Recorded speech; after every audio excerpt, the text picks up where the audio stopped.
Okay, what we're going to be looking at is the structure of a sarcomere.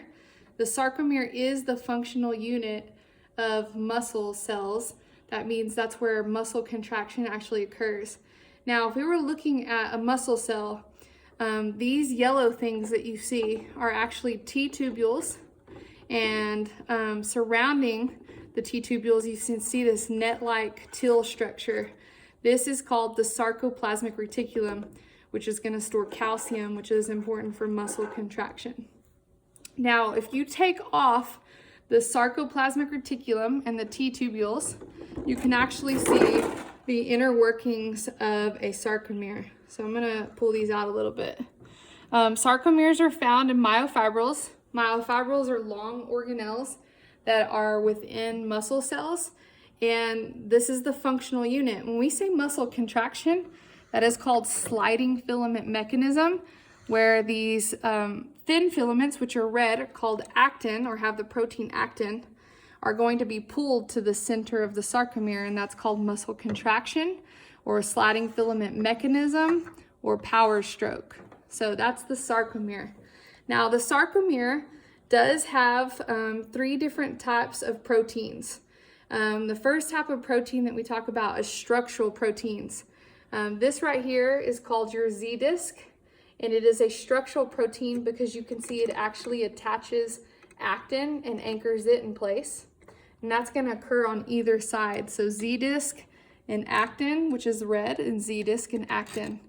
In the center, a structural protein is called your M line. Your M line is going to anchor your thick filaments known as myosin.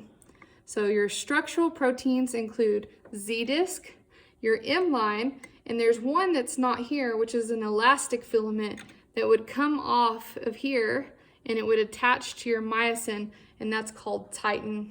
All right, your contractile proteins. Your contractile proteins include the red, which is called actin, and the blue here, which is called myosin. Now, on your myosin heads, these little structures, in order to do contraction, they physically have to attach to actin on a binding site to pull actin towards the center for the sliding filament mechanism. So literally, the myosin pulls the actin towards the center. Now, the last set of proteins that we talk about for the sarcomere is called regulatory proteins, which can prevent muscle contraction. And these are found on actin. Now, this long rope-like structure that is on actin is called tropomyosin, which is going to block the binding sites for myosin. And then the green structure is called troponin, which holds tropomyosin in place. Now, if we were talking about the sarcomere in terms of bands, you have a band that is thin filaments only, then you have this zone of overlap, and then you have this middle band, which is thick filaments only, and that's more so going to be in lecture.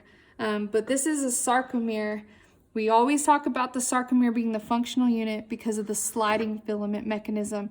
So know your structural proteins, your contractile proteins, and then the green and the yellow are your regulatory proteins.